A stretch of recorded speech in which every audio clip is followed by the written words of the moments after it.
Hey, you are watching one of our precon reviews here on the MTG Thoughtcast. This is one of two. If you want to watch the entire episode of our Aetherdrift precon reviews and upgrade guides, you can click this link somewhere else on the screen, and you can go watch that. If not, enjoy the video that you just clicked on.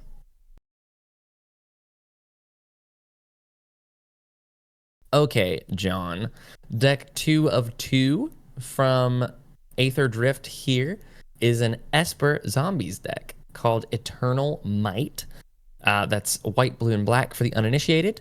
And it is helmed by our friend Temet Naktaman's-Will. Naktaman's-Will. Temet Naktaman's-Will. He is 2 white, blue, and a black for a legendary zombie wizard that's a 4/4 with vigilance and menace. Whenever you attack, draw a card, then discard a card. Notably, he does not need to attack for that ability to fire off. And then he says whenever you draw a card, zombies you control get +1/+1 until the end of turn. No. What? That's bananas. You just get anthems for drawing cards that he naturally does at least once an additional turn. So you have him down. You've drawn your card from turn. Your zombies get +1/+1. You then attack with him, draw a second card for that turn. He's essentially going to naturally be giving your zombies +2/+2 every turn with his ability. And there's obviously ways in here to abuse that. So yeah, this is the Esper Zombies deck. I am very impressed that they did a Zombies deck that doesn't care about the graveyard. Now, functionally, because he draws a card and discards a card, it can care about the graveyard. So this is a really beautifully designed card that can go in a couple of different directions. This would work just as well in a graveyard-centric deck as it does in this one, which is a bit more go wide, tokens, beef all of your zombies up kind of deck. The showcase or the alt commander for this deck is the one that I am most excited about. This is Hashaton Scarab's Fist. It is white and a black for a 1/3 legendary zombie wizard that says whenever you discard a creature card, you may pay 2 and a blue. If you do, create a tapped token that's a copy of that card, except it's a 4/4 black zombie. So it eternalizes creatures as you discard them. Notably, and the activated ability there does allow him to be an Esper commander. yes, 100%. So it is a single, or he only costs 2 mana. He costs a white and a black, but because that ability has blue in its identity, it is an Esper commander. So the deck could be helmed by Hashaton. Don't recommend it. He works beautifully with Temet because Temet is going to be drawing and discarding a card on attack. So you can just pay that 3. If you discard a creature, you just make a 4/4 zombie that's a copy of that creature it's entering. The really important thing is that they didn't hamper this card. It does not exile the card from graveyard, and it just makes a copy of the card as you're discarding it. So it just stays in the graveyard. So you can either reanimate it, you can bring it back to your hand, you can discard it again. There's a million different things that you can do with this, and it's absolutely brilliant. I am very excited about Hashaton. I have been brewing with him nonstop since he's been spoiled. With a Luris list, I believe you have been doing, yes, right? Hashaton with a Luris companion is the direction that I'm going with it. We don't have to talk about that right now, though. You can find that somewhere on the internet. There are 8 other new cards in this deck that are not the commanders. The first one is a land. It's a Cursed Duneyard. It's just a land that taps for colorless mana, or it says pay 2 and tap it. Regenerate target shade, skeleton, specter, spirit, vampire, wraith, or zombie. This is 2 tap, and your spooky keeps spookin'. This is the new grouping of types just dropped, and it's spooks. It's great. Yeah, it's a play on Swarm Yarn, which is a play on Elephant Graveyard. But it's a brilliant card. A Cursed Duneyard will be a staple in any deck. I love that it cares about more than just zombies. Even though there's wraiths, like why? Well, it's because they're undead. This is all things that are technically undead. Same with specters, same with skeletons, same with shades. Like these are all just like undead sort of creatures that just become really good. If your commander is any one of these, like a spirit commander or like Edgar Markov, like if you're playing one of those because you pulled one of the one of them that is apparently in every pack of Innistrad Remastered. And you're playing vampires now, welcome. You can play this and just have regenerate your commander on a land. It's super, super good. That's great, especially since they don't print rats much anymore that say that creatures can't be regenerated. Regenerate has been a Yes. semi-retired mechanic for quite a while. Yeah, it's insane. Like they brought it back for this. We also actually I'll read through what regenerate does now that we have some reminder text for it. It says the next time that it would be destroyed this turn, instead tap it, remove it from combat, and heal all damage on it. That is how regenerate works. It is the cleanest way that it can be described. It is a very confusing ability that is very powerful. Just know that. So that's a Cursed Duneyard. Moving on to the Lost Monarch of Ifnir. This is a 3 and a black for a 4/4 zombie noble. And it has Afflict 3, which was an ability from original Amonkhet. Afflict 3 means that whenever this creature becomes blocked, defending player loses 3 life. It's a very powerful ability. It also says other zombies you control have Afflict 3. So now all of your zombies do this. They either get blocked, or they either get through for their combat damage, or they deal 3 if they get blocked. And at the beginning of your second main phase, if a player was dealt combat damage, not Afflict damage, if they were dealt combat damage by a zombie this turn, mill 3 cards, and then you may return a creature card from your graveyard to your hand. Clean. It's it's a grave digger zombie Afflict Lord. Yeah, it's very cool. It forces your opponents to start making decisions of, do they want to just take the afflict damage, or do they want to start having your zombies connect on them, and then you get repeated creature value back out of your 100%. graveyard. Yeah, this is very good. This is kind of the direction that the deck is going, is that it like kind of cares about the graveyard, in that most black decks care about the graveyard and most zombie decks care about the graveyard somewhat, but it's not focusing on it. For example, we have our next new card, which is an enchantment called On Wings of Gold. It's got very good art. It's 3 and a white for an enchantment that says creatures you control that are zombies and or tokens get +1/+1 and have flying. Whenever one or more cards leave your graveyard, create a 1/1 white zombie creature token.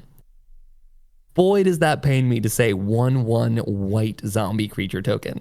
Just the physical pain that I go through saying that and not 2/2 black zombie is crazy. I get why they have to hamper it a little bit, but it just hurts my brain.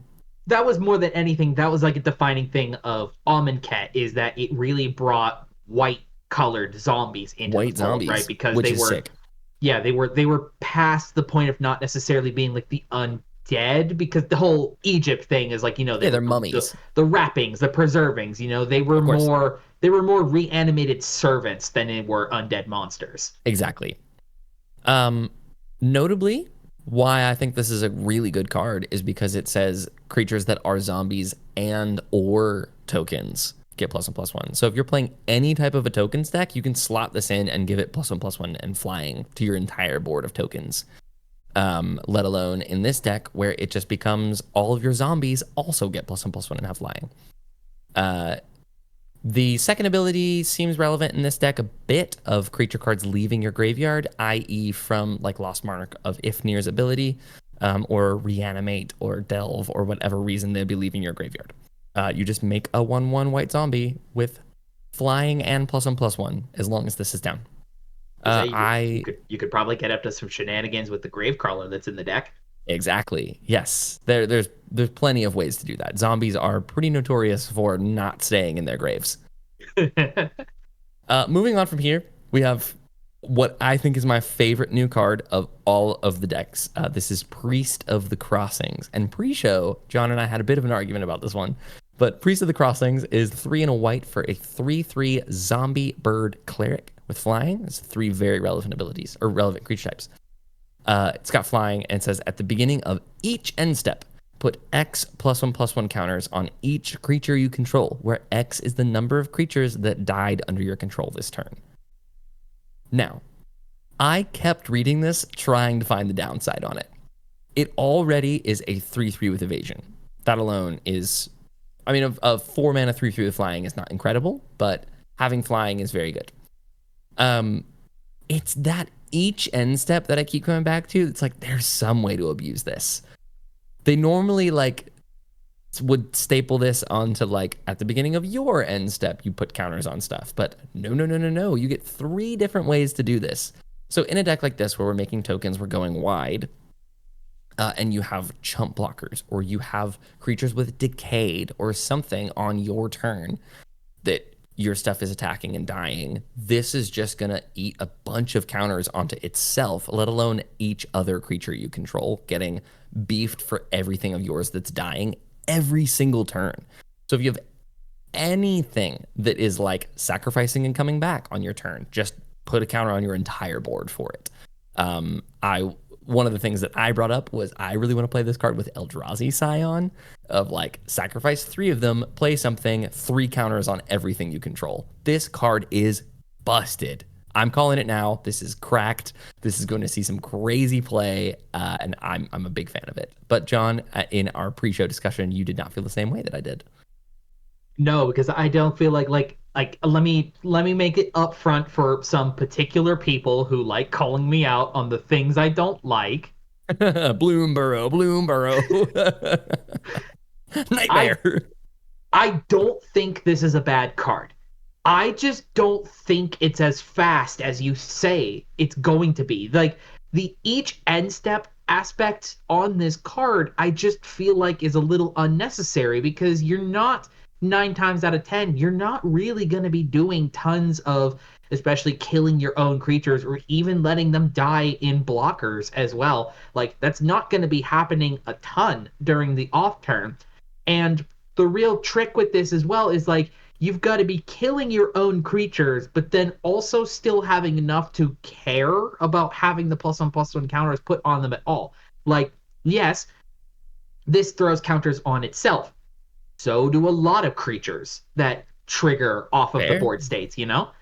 Like, it certainly is not bad being able to give you a 1/1 counter for everything that died during your turn, but at the end step sucks, and just needing to only check on your board as well. I don't see this happening too terribly well. Like, you kill a bunch of things during your turn, you go to the end step, this thing sits here, puts a bunch of counters on your board, you got to get around the table before that's even relevant at all. Yeah, but it's going to trigger 3 times before it goes around the table. No, it won't. That's what I'm suggesting. What I'm saying here is that's not going to happen because you've done a... But if it doesn't trigger 3 times around, that means that nobody's attacked you. And you haven't even chump blocked with 1 creature. Let's just talk about 1 creature. You got 5 creatures down. One of them is a 2/2 zombie or one of your 1/1 white zombies from something. Is anybody going to attack you as you're going to chump block with this 1/1 and put 4 extra power onto your board? Let alone now you have a 4/4 flyer and 3 other things that just got beef before it's even gotten back to your turn, before there's 2 other turns before this. I think that it's fail-safe is a like ghostly prison where it makes people go like, oh, I don't want to attack that person because just them chump blocking with something like a grave crawler is going to make them beef the rest of their board up. This is a go wide deck. You're going to regularly have 6 to 8 creatures on the board before you're doing most relevant things. It also like this turns a bunch of 1/1s. If you have 4 or 5 1/1s in play from, I don't know, you're making cats or dogs or whatever. You then block with one of them, and now they're all 2/2s. And then you block with another one, and now they're all 3/3s. Like, this just beefs these go wide token decks up. And I've been trying to figure out the right combination of how to make a go wide token deck work with white weenies or like little things. And this is just a missing piece of the puzzle on how to beef those things up while utilizing a bunch of your little guys, either with sacrificing. We haven't even started talking about sacrificing, like I said, with Eldrazi Scions or with creatures with decayed. Like, I'm to skip forward a little bit in the discussion of this deck, I'm recommending putting a Jadar Ghoulcaller of Nephalia in this deck, which every turn makes a 2/2 with decayed, or every end step makes a 2/2 with decayed. So like that alone, is attack with it. It's going to die on the end of combat. End step, put a +1/+1 counter on everything else you control. Make a 2/2 on your end step as well. So you get to continue that thing going, which is sort of what zombies are trying to do. It's make a bunch of stuff, kill it, make a bunch of stuff, kill it, make a bunch of stuff, kill it, and then win the game that way. And this Priest of the Crossing is going to actually win you the game for doing that. Okay. There's my monologue. Okay, no, it was a good monologue. Great job. Thanks, no, thank you. I see it. Okay, I see your points. I don't think this is fast enough in. All right, I'm gonna smack you in the face with it then. All right. Moving on from Priest of the Crossing. Priest is going to be the 2025 Polyglot Prodigy. Polyglot Prodigy. Wins 0 games with it. Still hey, how many cards? How many cards? Hill. How many cards have you drawn with Polyglot Prodigy yet? 0. Okay, moving on for Priest of the Crossing. And my soapbox. Soapbox is gone. Prophet of the Scarab is our next new card in alphabetical order. This is just a really cute card. It's 4 and a blue for a 3/4 zombie wizard with vigilance. When it enters, you draw cards equal to the number of zombies you control or the number of zombie cards in your graveyard, whichever is greater. I think this is just a cute little card. Like it's really good card draw, and it's especially good with Temet because you're going to be drawing a ton of cards with it. Either way, whether you've been board wiped and you're going to draw 6 or 7 cards from there being zombies in your graveyard, or you have a bunch of zombies in play and you're going to play this, draw a bunch of cards, and then beef your team by like +5 or +6. Yeah, this is real great after a board wipe. You know, you see these you see these kinds of like card draw kind of things that will allow you to refill cards after things have died that only checks for the turn that they have died. You can play this whenever after a board wipe. Never a bad time to play Prophet of the Scarab in the zombie deck. This is super good. 5's a little rough to get to. Like it is. Where's like I think we've had this chat before, the questioning on this. Okay, so at 5 mana, how many cards does this need to be worth it? Probably 7, 4, to be honest. 7? I would like to be drawing a fresh hand for 5 mana, certainly. Especially at sorcery speed. 4 mana at instant speed, I'm fine drawing 2 cards of some selection. 5 mana sorcery speed, better be drawing me a fresh hand. Yep. And it should. Unless somebody is also playing Graveyard Hate, which again, this deck doesn't really fold to. That's the only time when Prophet of the Scarab is bad, is if you've been board wiped and there's Graveyard Hate, which means that somebody else is probably winning the game anyway. You just kind of got to cut your losses at some point. But every other time, Prophet of the Scarab is going to refresh your hand, and it's going to be great. A very cute card. Renewed Solidarity is our next one. This is a very interesting card. So 2 and a white for an enchantment, again. As this enchantment enters, choose a creature type. Creatures you control of the chosen type get +1/+0. At the beginning of your end step, for each token you control of the chosen type that entered this turn, create a token that's a copy of it. So this is I guess it's pretty similar to Ocelot Pride. Like it's that kind of ability where it kind of checks to see all the different tokens that entered, and then any of them that are of the chosen type, which in this deck you're going to be choosing zombies. So for however many zombie tokens that you've created, you will be making an additional one of those. This is particularly good with something like Hashaton, where you're making a token copy of a zombie or a token copy of a creature that becomes a zombie that then Renewed Solidarity is going to give +1/+0 and make an additional copy of it. It's going to double all of your tokens. I love this card, especially for 3 mana and having 2 or 1 other very relevant ability. Even if you never get the token doubling, just giving your zombies 1/0 is a great ability. We love that. This reminds me a lot of Thalise, Reverent Medium, who at each end step makes you a spirit for every token you created. So like if you have a card like this, come down and name spirits. Now every time during that deck build you make a spirit, this will make more spirits, and Thalise would also make more spirits as well. That'd be a very cool build for a card like this. Again, a really beautiful design that is brilliant in this deck. But is also a great piece to put in any other Kindred style decks that are in the white color identity, especially ones that are making tokens, which a lot of them do. Like playing this in your cats and dogs deck with Ren and Siri or whatever, that just gives, let's say you choose cats with it or whatever, it's going to give all of your cats 1/0 and then is going to make an additional cat token for every cat that entered this turn. Again, That's very, fire. very, very Ocelot Pride. Yep, exactly. It's even good with Ocelot Pride. You just stack those triggers to just like make a bunch of cats and then make a bunch of cats and then make a bunch of cats. For each one as well. Oh god, that's crazy. Okay, play this with Ocelot Risk the Pride. Redeemed. Would be stupid with Risk the Redeemed. I'm saying this card is bonkers. It's really cool. I love when a card just immediately gets you brewing and you're like, oh, you can play that with this and you can play that with this and it's going to be so cool.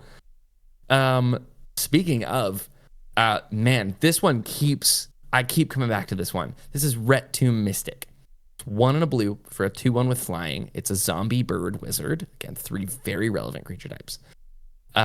Each creature card in your hand has cycling 1 and a blue. What do you think about this, John?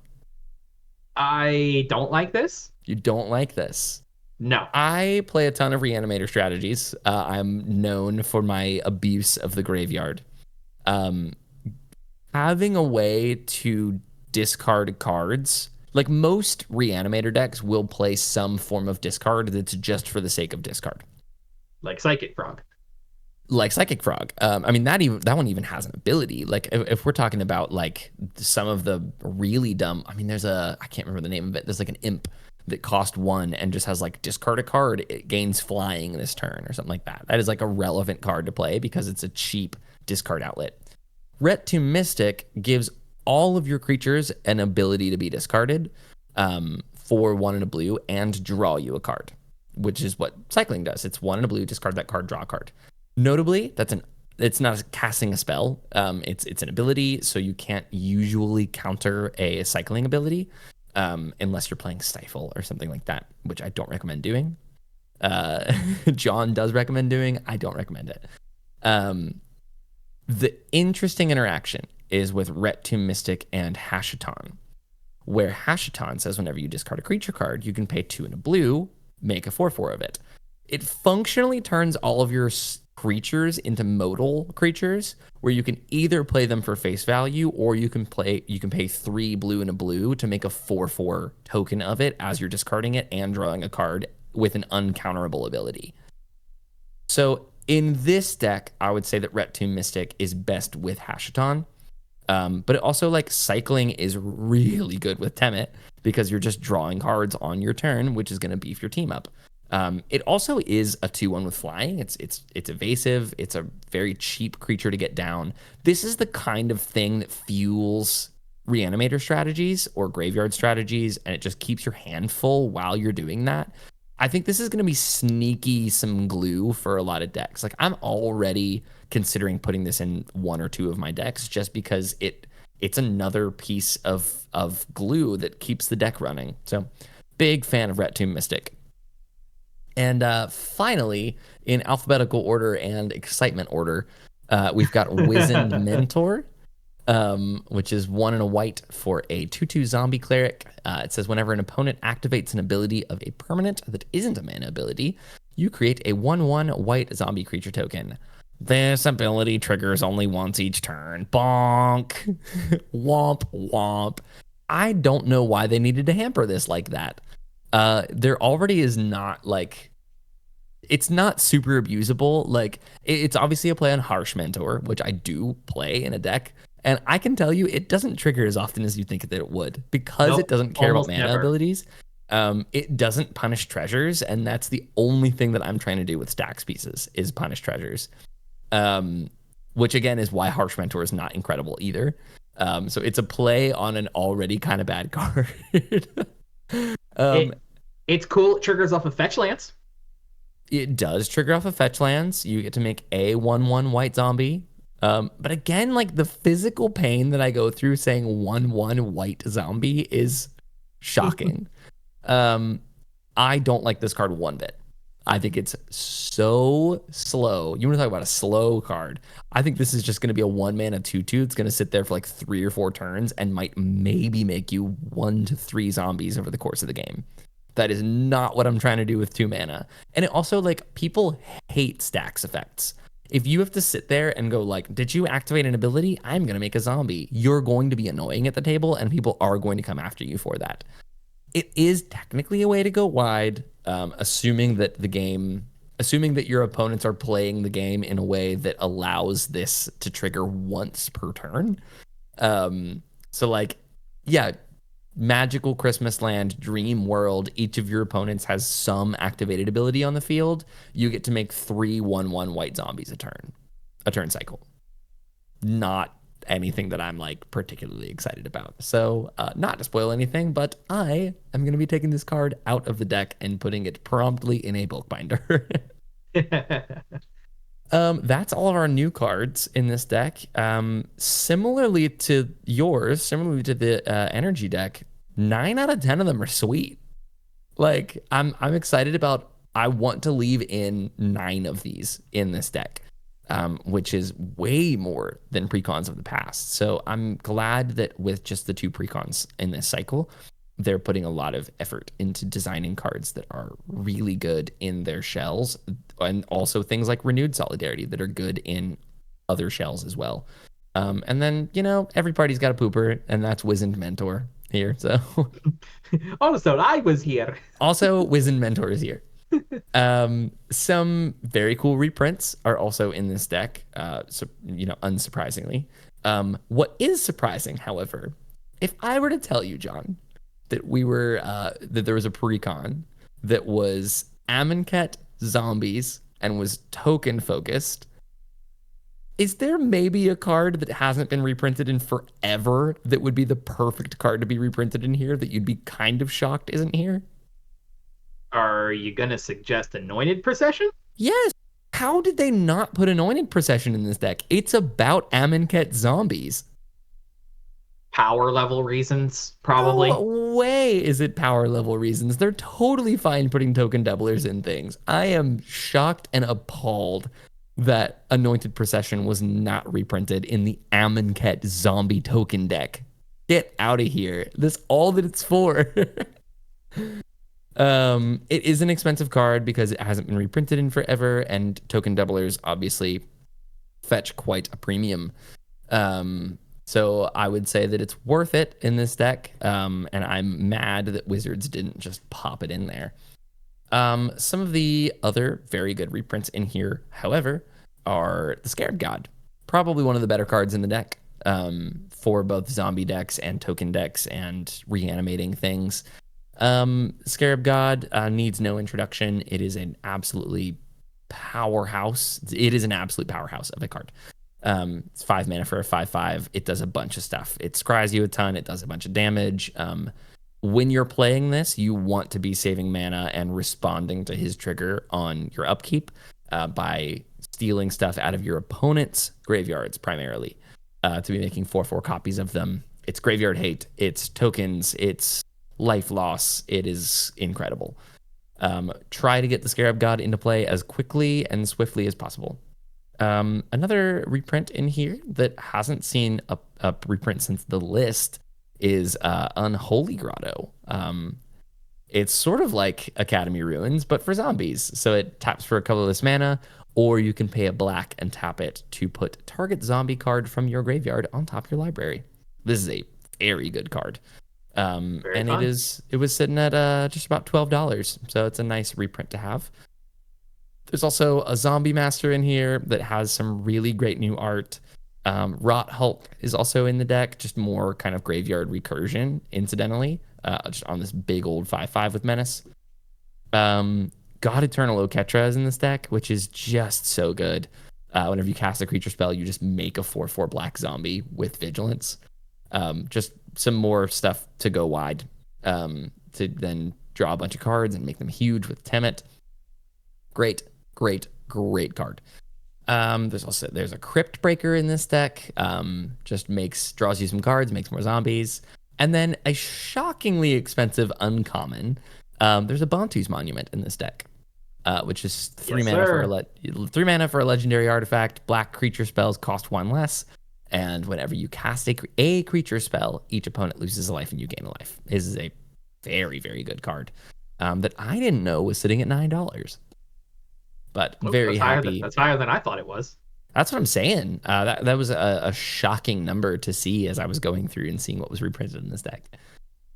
That is our notable reprints. This is not like a hugely valuable deck, I wouldn't say. My Moxfield list without the new cards at the time of printing is showing that it costs $128 for all the reprints in this deck, which for a deck with the return of MSRP, it is $45 MSRP. Yeah, it's pretty good. You're getting double and a half of your money to get this. Obviously, those reprints will go down because they're being reprinted. But there's some great stuff in here. This is an unbelievably synergistic deck. Like, I mean, a Kindred deck is pretty easy to make synergistic just because you throw a bunch of zombies together. It's a bunch of lords. It's a bunch of stuff. But I really like Temet's ability. This is a really cool, fresh take on zombies of just making a bunch of tokens, going wide, and drawing cards. Benefiting you for drawing cards is something that I love to see on a commander, especially a commander that naturally has some card advantage in the command zone as well for drawing and discarding when you attack. So for my ads, to kind of, what's the word I'm looking for? We're upgrading the deck. I couldn't think of the word upgrading. If you want to upgrade this deck and you've got like $15 lying around, I've got a couple of ads to throw in and some things that I think you should cut from the deck. First and foremost, please put a brainstorm in this deck. A single mana, draw 3 cards, your team gets +3/+3 is everything you want to be doing.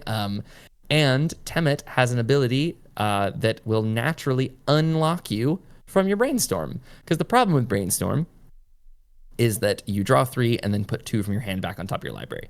If you don't have a fetch land or a way to shuffle, you're just going to draw those 2 cards back, and those are your 2 worst cards in your hand.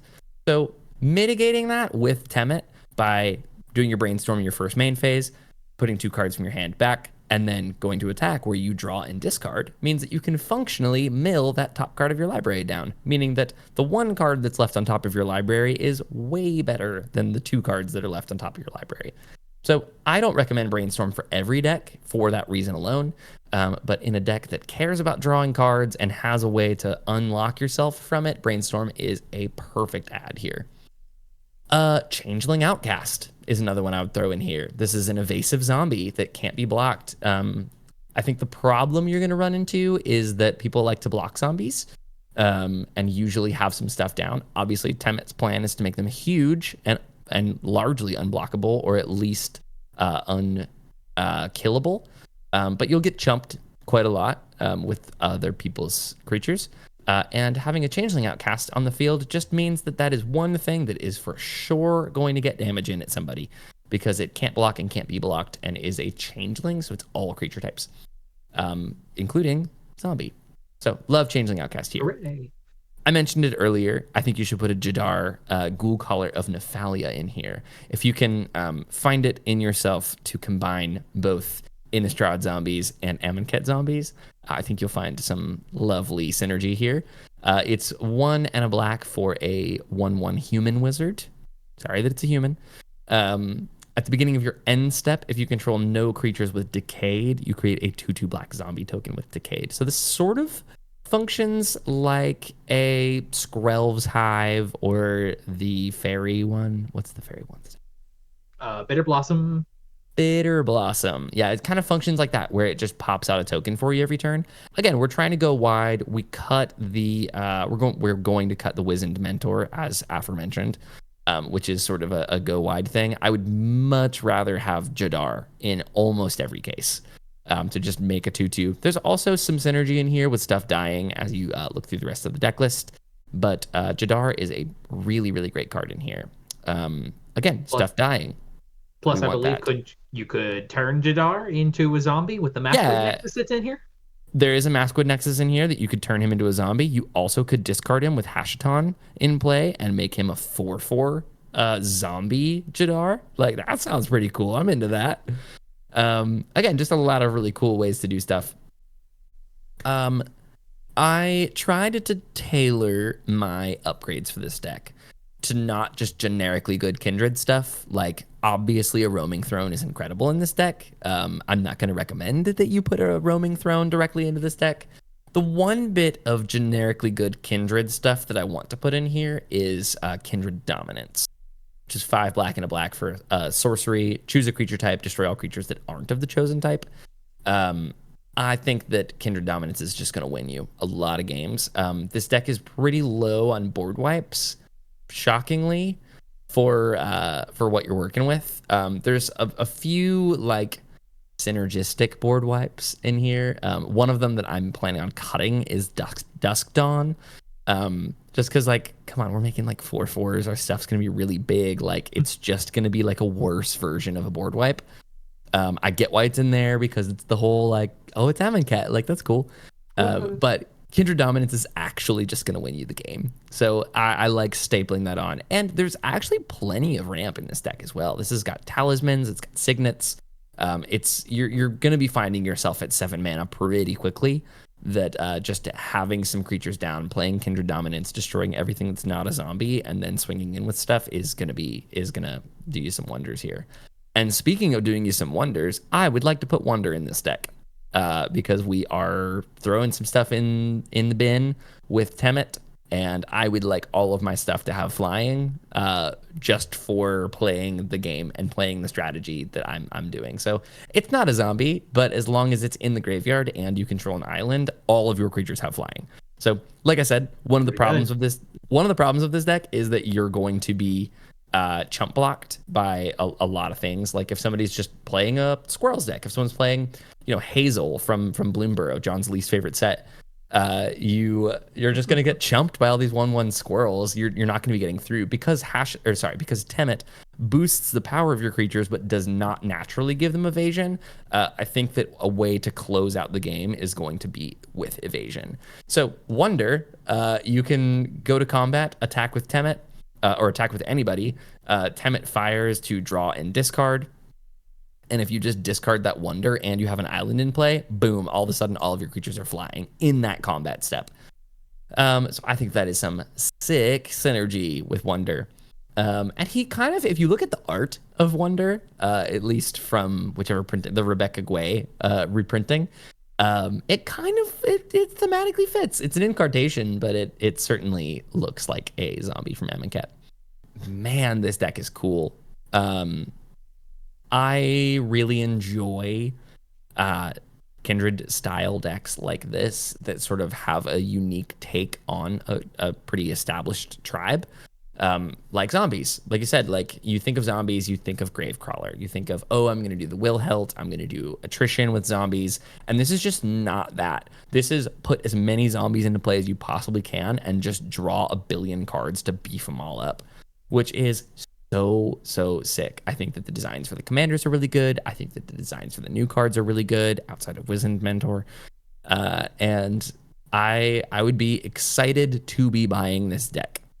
Yeah, it seems really neat, and it definitely is like what you were saying. It gives a different identity to what zombies led at the helm from the theme of Amonkhet. Amonkhet zombies did the best that they were able to do within the parameters of being zombies. They were not from Innistrad. They were not from Dominaria. They were not from name anywhere else that has zombies on their world.